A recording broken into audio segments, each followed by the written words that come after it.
Welcome, student. In this session of simple harmonic motion, we will continue with the numerical practice on energy.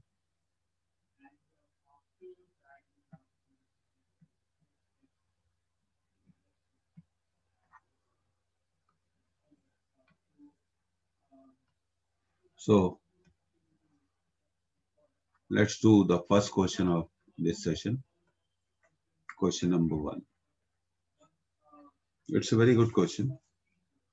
The kinetic energy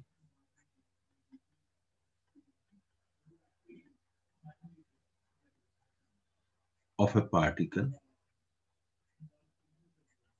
in simple harmonic motion, S dot S dot M, simple harmonic motion, is 16 joule. Is 16 joule when it is in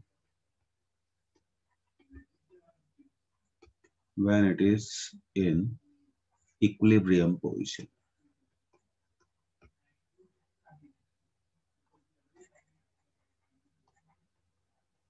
When it is in equilibrium position, और equilibrium position को आप क्या ये भी बोल सकते हैं, mean position. If the amplitude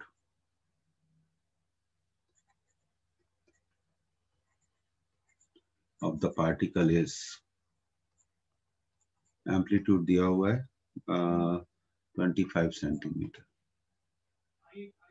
So this is given 25 centimeter, and the mass of the particle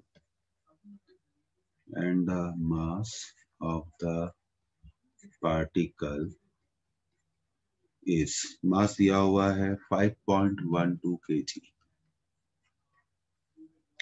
The time period of its oscillation, ये पूछा गया है, the time period of its oscillation.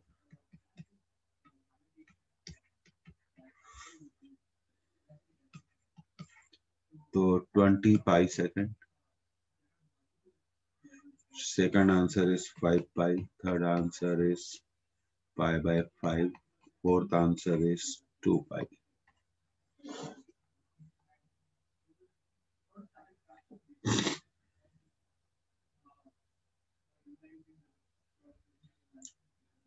अब देखिए मीन पोजीशन पे एसएसएम में theta 0 degree होता है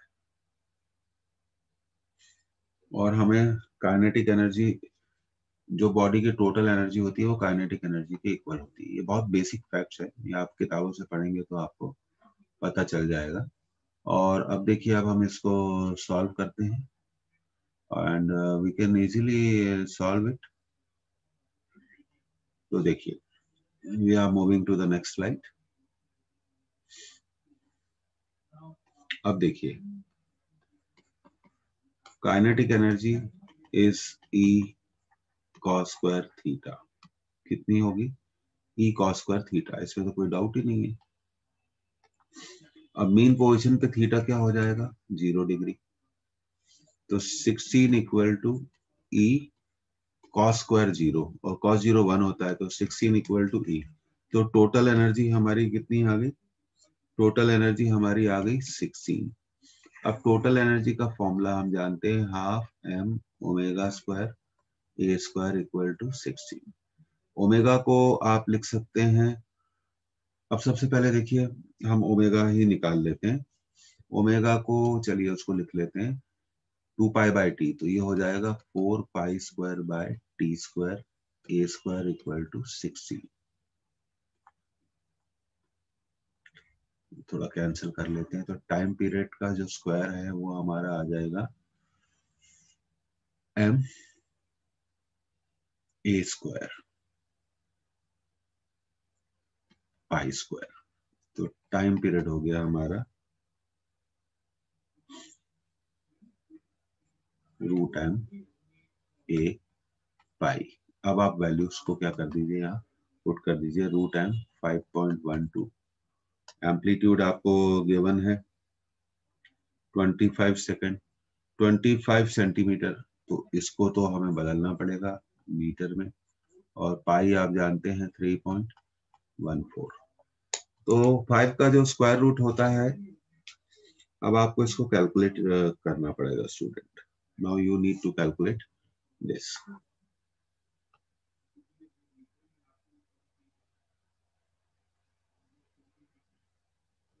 अच्छा, कुछ कैंसिलेशन में कुछ प्रॉब्लम हो गई है, तो फिर से चेक कर लेते हैं। हाफ एम ओमेगा को लिख दिया 2 पाई/t। अच्छा 8 भी है, हाँ। तो यहाँ थोड़ा हम लोगों ने कैलकुलेशन में गलती कर दी। You are very right, 8t²। तो ये 8 भी आएगा यहाँ पर। यस यू आर राइट, 8 भी आएगा। अब I am not calculating students, तो आप इसको कैलकुलेट करके देख सकते हैं और इसका आप आंसर निकाल सकते हैं। तो I give you the time to calculate this question.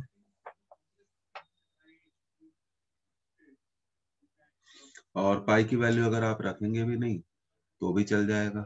तो टाइम पीरियड हो जाएगा root M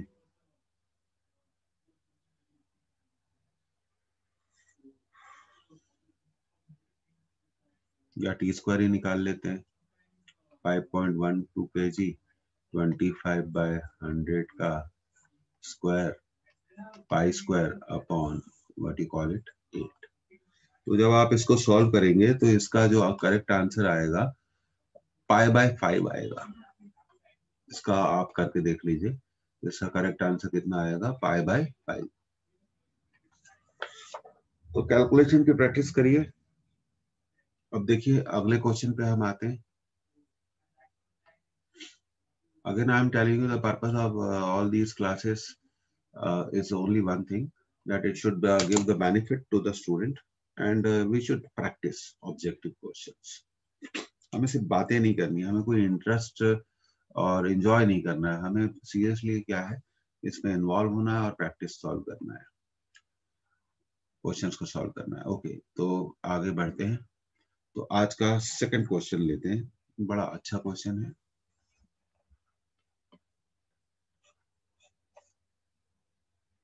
Starting from the origin.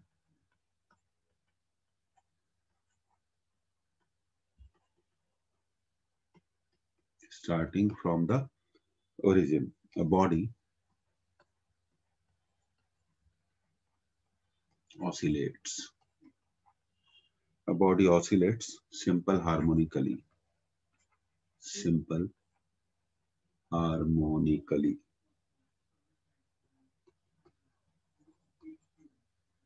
With a period of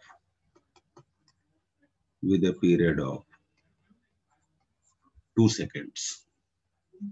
तो ये दिया हुआ है आपको, टाइम पीरियड दिया हुआ है 2 सेकेंड। After what time?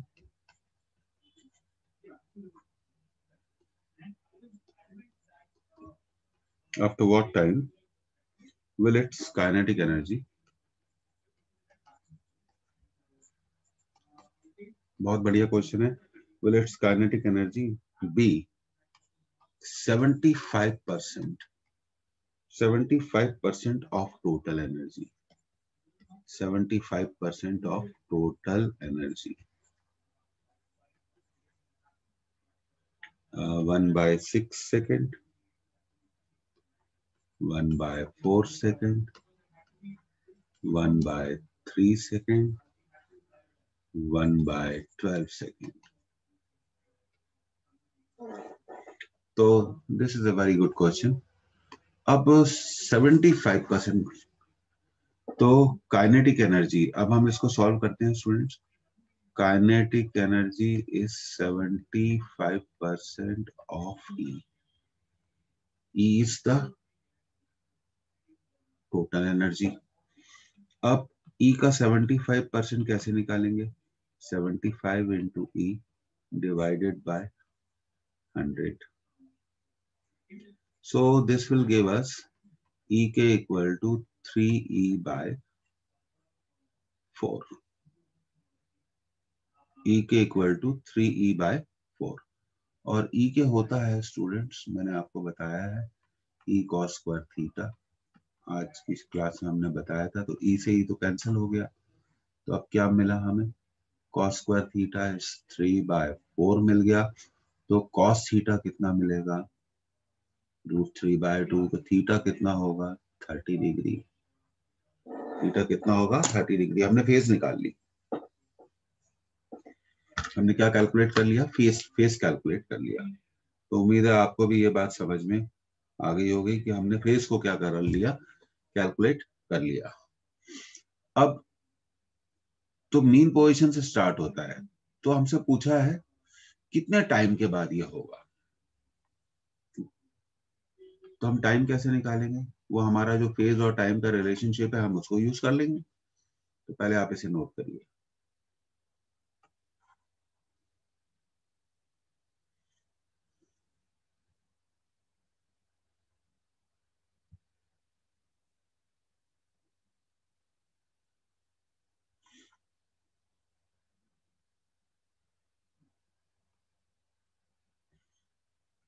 तो आगे बढ़ते हैं स्टूडेंट्स.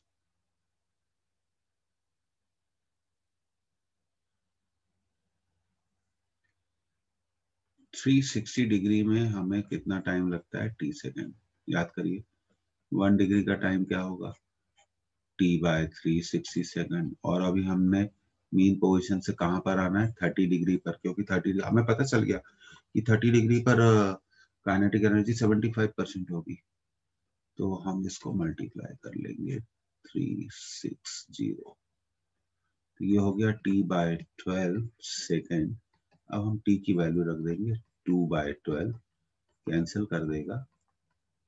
तो हमारा आंसर आएगा 1/6 सेकेंड.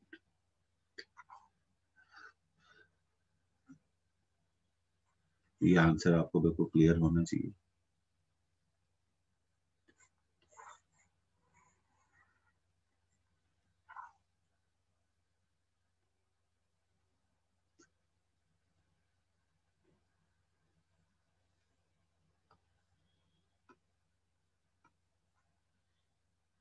तो अब हम करेंगे स्टूडेंट आज का सेशन का तीसरा question. Question number 3.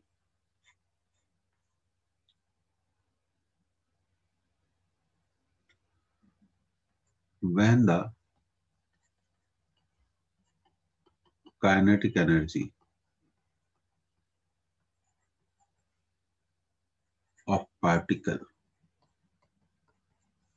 in simple harmonic motion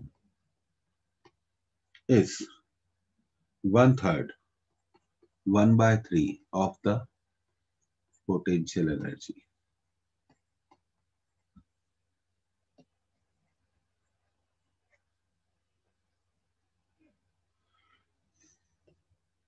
The displacement, question को ध्यान से देखिएगा.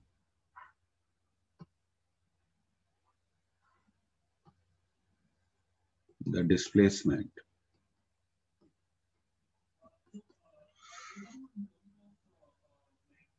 of the body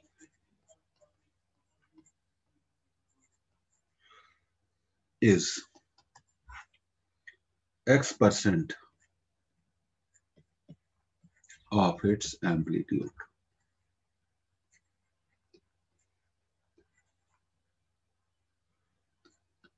Where X is, अब 4 आंसर है हमारे पास. 33, 87, 67, 50.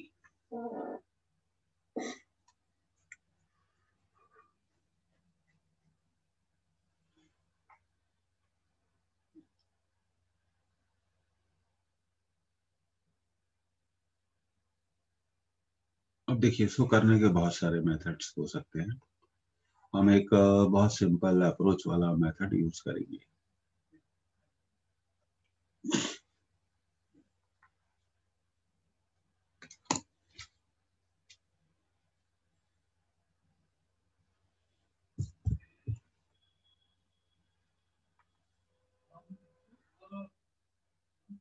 ओके,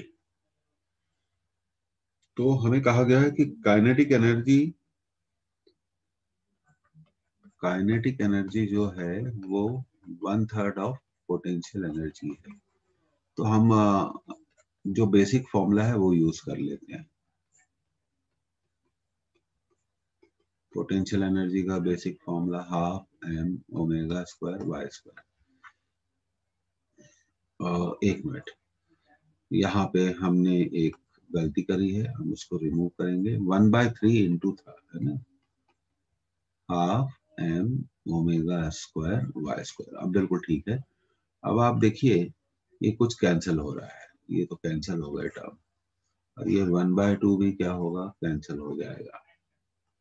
ठीक है, तो अब बचा क्या, a² - y², 3 इधर आ जाएगा क्रॉस मल्टीप्लाई होकर, इक्वल टू y²। तो 3a² - 3y² equal to y²। तो हमें मिलेगा 3a² इक्वल टू 4y²। तो 4y² इक्वल टू 3a²। तो y² इक्वल टू 3/4 a²। तो y इक्वल टू √3/2a। अब देखिए, जो √3 होता है वो होता है 1.732। तो ये हो गया 0.85, या हम इसको कह लें 0.87 के आसपास, या आप इसको कैलकुलेट करके देख लीजिए। 1.732 को आप डिवाइड करिए, 1.732 को आप डिवाइड करिए किससे, 2 से। देखिए कितना आ रहा है, तो ये आ जाएगा हमारा, डिवाइड करके हम देख ही लेते हैं इसको। देखिए 0.866a, तो हम इसको अप्रोक्सीमेटली बोल सकते हैं 0.87a। अब रहा सवाल परसेंटेज निकालने का स्टूडेंट, तो वो तो बहुत आसान है। आप क्या करो, किससे मल्टीप्लाई करोगे परसेंटेज निकालने के लिए, 100 से मल्टीप्लाई कर दो। 0.87 को अगर आप 100 से मल्टीप्लाई करेंगे, अगर आप 0.87 को 100 से मल्टीप्लाई करेंगे तो क्या मिलना चाहिए, 87। तो इस क्वेश्चन का आंसर है, करेक्ट आंसर है बी। इसको आप नोट कर लीजिए। इसका करेक्ट आंसर क्या हो जाएगा, करेक्ट आंसर हो जाएगा इसका बी।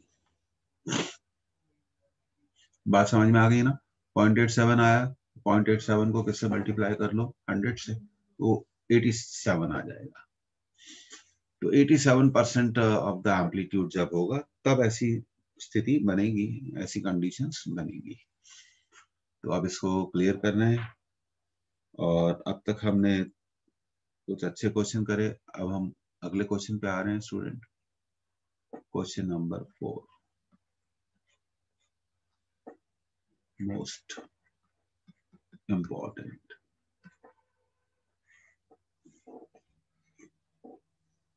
ध्यान दीजिएगा, our body is executing SHM. Your body is executing SHM at a displacement x.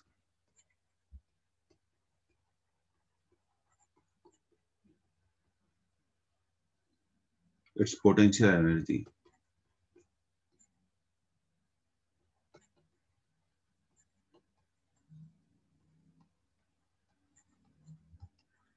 is E1, and at a displacement y,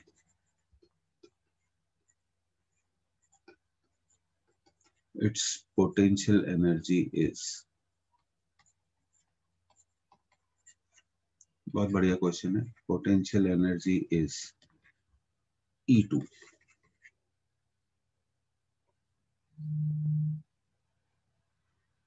the potential energy पूछा गया है, the potential energy at displacement x plus y is, now we have got the four answer, is E। तो अब हमारे पास चार answer हैं। पहला answer है root E equal to root E1 minus root E2। Second option है root E equal to root E1 plus root E2। Third option है E equal to E1 minus E2। अब देखिए चौथे ऑप्शन को देखिए, E equal to E1 plus E2। बहुत ही बढ़िया question है और बहुत इंपॉर्टेंट है और डेफिनेटली बहुत एक्सपेक्टेड है, तो आप इसको नोट करिए, ये बहुत बढ़िया क्वेश्चन है। और एक चीज से आप लोग बचिए, जो मैं आप सबको एडवाइस कर रहा हूँ, बड़ा अच्छा एडवाइस है स्टूडेंट्स, कि कभी भी तुक्का नहीं लगाना चाहिए, ये बहुत डेंजरस है।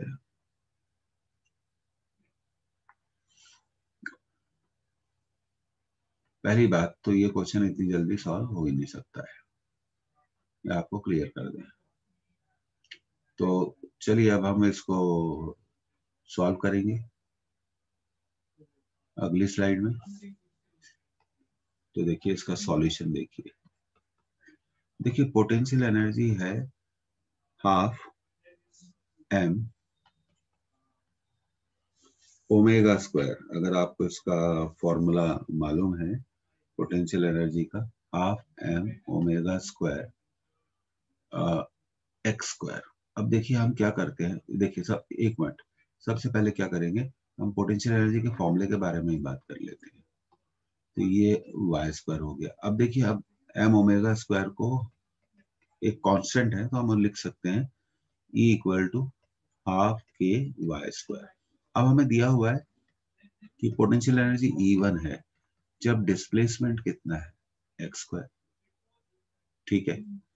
तो 2E1 अपॉन के का स्क्वायर रूट क्या हो जाएगा x। अब आगे बढ़ते हैं।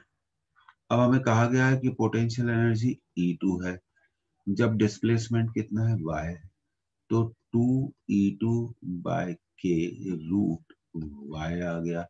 अब हमें कहा गया कि पोटेंशियल एनर्जी E है जब डिस्प्लेसमेंट कितना है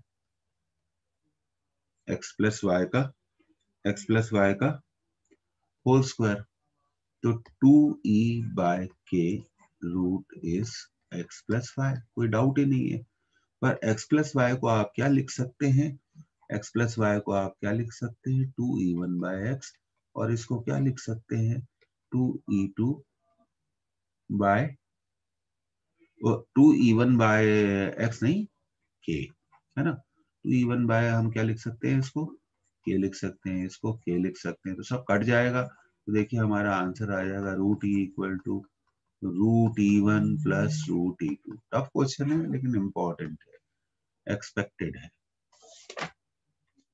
ये इतनी जल्दी सॉल्व नहीं हो सकते हैं ये क्वेश्चन, इस तरह का कुछ भी आ सकता है, ये आपको बनना चाहिए स्टूडेंट्स।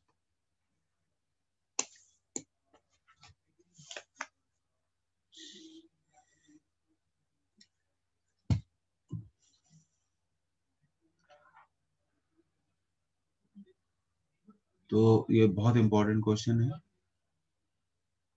हमने इधर ले गए ट्रांसफर करा, फिर अब देखिए ये सब चीजें क्या हो जाएंगी आपकी, कैंसिल हो जाएंगी। 2 भी कैंसिल हो जाएगा कॉमन होकर, और फिर क्या कैंसिल होगा, अब देखिए के भी कैंसिल होगा, तो बचेगा क्या, root E equal to root E1 plus root E2, ये बच जाएगा। तो आपने इसे नोट कर लिया स्टूडेंट। तो उम्मीद है कि आप देखिए, अगर आपको एग्जामिनेशन पास करना है तो आपको सिर्फ उसका एक ही इलाज है, प्रैक्टिस। जब तक आप प्रैक्टिस नहीं करेंगे तब तक ये पॉसिबल नहीं है। Only practice.